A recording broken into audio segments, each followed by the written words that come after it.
എന്നു തീരും എന്റെ കഷ്ടം ഇന്നി മണ്ണിലേ, അന്നു മാറും എന്റെ ദുഃഖം നിശ്ചയം തന്നെ. തുല്യമില്ല മോദത്തോടു വീണകളേന്തി വാണിടുന്ന നാളിൽ. അയാളെ നീ വിളിച്ചായിരുന്നോ? ഞാനൊന്ന് പുറത്തു വരെ പോയേക്കുമായിരുന്നു, അതാ കോൾ എടുക്കാൻ പറ്റാതെ. ഒരു ഗിഫ്റ്റൊക്കെ മേടിക്കാന്ന് പറഞ്ഞ് ഇറങ്ങിയതായിരുന്നു പുറത്തോട്ട്. നാളെ വാലന്റൈൻസ് ഡേ ഒക്കെ അല്ലേ.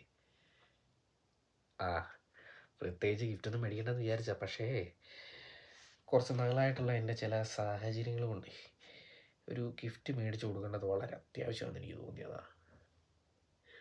എന്നാ ഗിഫ്റ്റാന്നോ? അതൊക്കെ ഉണ്ട്. ഇത് മേടിച്ച് കഴിഞ്ഞാൽ ഇനി കുറച്ച് നാളത്തേക്ക് അല്ല, ഇനി അങ്ങോട്ട് എനിക്ക് സുഖമായിട്ട് കിടന്നുറങ്ങാം, കുറച്ച് മനസമാധാനം കിട്ടും. വെറുതെ വിളിച്ചായിരുന്നു. ഓക്കേടാ, അപ്പോൾ ശരി, ഞാൻ പിന്നെ വിളിക്കാം എന്നാ. പിന്നെ ഓക്കെ.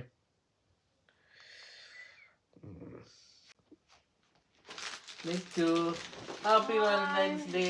Thank you. റിംഗ്ലൈറ്റോ? കൊള്ളാലോ സംഭവം. ഇഷ്ടപ്പെട്ടോ ഗിഫ്റ്റ്? നല്ല വെയിറ്റ് ഉണ്ടല്ലോ.